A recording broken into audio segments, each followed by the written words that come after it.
Thank you. Good morning, Chairman Manchin, Ranking Member Barrasso, and members of the committee. Thanks for that kind introduction as well. I am Dr. Holly Krutka, Executive Director of the University of Wyoming School of Energy Resources. The school's mission is energy-driven economic development for the state. Wyoming exports over 90% of the energy we produce. Our economy and our way of life are dependent on the energy and extractive sectors. Wyoming is and plans to remain an all-of-the-above energy state. The school leads and supports research programs focused on our existing energy sector, including coal, oil and gas, including enhanced oil recovery, and economic geology, and more. We're also responsible for looking at new opportunities for Wyoming, such as carbon capture, use and storage, advanced nuclear, rare earth elements and critical minerals, and much more. We see hydrogen as an important component of the energy future and aim for Wyoming to be a hydrogen headwaters state. Today, I'll share some examples of Wyoming energy projects focused on hydrogen and also explain why I think Wyoming is an ideal location to demonstrate and commercialize some of these hydrogen technologies. Finally, I'll discuss the positive attributes of Wyoming natural gas and why it's critical that hydrogen regulations do not negatively impact natural gas production, transportation, and consumption. When it comes to standing up a hydrogen industry, Wyoming is standing on a strong foundation. In addition to being a leading energy producer, the state hosts a robust and expansive rail system, and that rail system could be used to transport clean ammonia.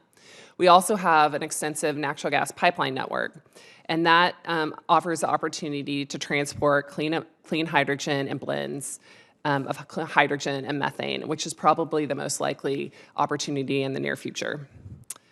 Wyoming industry partners are active in the research development needed to build out a hydrogen energy sector in Wyoming.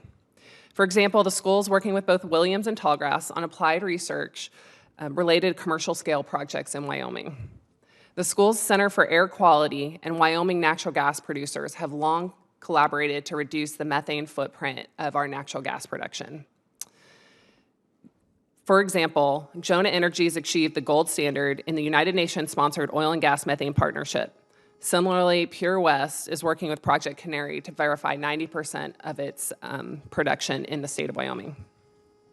In addition to these Wyoming-specific efforts, Wyoming joins a 4-state coalition that includes Colorado, New Mexico, and Utah. The coalition's focused on competing for hydrogen hub funding under the Infrastructure Investment and Jobs Act, which this committee was so instrumental in getting funded. And these hubs will provide a tremendous opportunity to understand how a clean hydrogen industry will be built out and what sort of transportation is necessary. The school is also a member of the Clean Hydrogen Future Coalition, and the 35 members of that coalition really represent the full spectrum of the hydrogen ecosystem. The coalition is currently investigating various approaches for interstate pipeline regulation of hydrogen, but has not yet reached consensus conclusions. As I said, Wyoming natural gas producers are leaders in lowering the methane intensity of the natural gas they produce. Unfortunately, despite these efforts and the value of natural gas generally, it remains difficult and time-consuming to construct new natural gas infrastructure that the United States needs for both electricity and heating. If, for example, new natural gas infrastructure would also have to comply with new FERC-imposed mandates related to transporting blends of natural gas and hydrogen, I would worry that the infrastructure would never get built. Therefore, I and others in Wyoming are concerned about the imposition of new federal standards that could have unintended consequences on natural gas production and transportation, which are so important to Wyoming and the nation's energy security and economies. Governor Gordon recently testified before the House Select Committee on the Climate Crisis about the critical role that natural gas will play in the evolving energy ecosystem.